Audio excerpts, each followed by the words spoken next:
सांगितलं तर 7:30-7च्यात कुस्ती लावायची, पण थोडासा आणखी वेळ गेलेला आहे, कारण कुस्त्या जोडल्या. तुम्ही कुणालाही नाराज केलेला नाही. आलेला प्रत्येक खेळाची तुम्ही सगळ्यांनी संयोजन कमिटीनं कुस्ती लावलेली सगळ्यांची. फक्त मैदान झाल्यानंतर ना परत कुणी तिथं गोंधळ करू नका, कुणाला काही मिळणार नाही. सचिन दादांनी मगाशीच मला सांगितलेलं, काय असेल ते मैदानात कुस्ती करा, इथं भरपूर इनाम दिला जातो. केतकीगावच्या मैदानात एका वर्षात मी प्रत्येक मैदानाला सांगत असतो, 3 मैदान होतात केतकीगावला. छोटस गाव, कुस्तीवरती प्रेम करणारं गाव आहे केतकीगाव. मी प्रत्येक व्हायचे पुन्हा कुस्तीला पुन्हा सुरुवात झालेली आहे.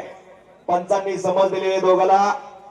डोक्याला डोकं लागलं, पोलादी मनगटाला भिडली. पैलवान होणे म्हणजे 1-2 महिन्यामध्ये पैलवान होत नाही. 10-20 वर्ष कसावं लागतं. रोज या लाल मातीचा घामानं चिखल करावा लागतो. ते नावापुढे पहिला हो. आणि संपलेल्या कुस्तीमध्ये जयदीप पाटील विश्वासदादा हरगोले वाजताचा पट्टा. काय मैदान सुवर्णयोगेश्वर केसरी 2025 आणि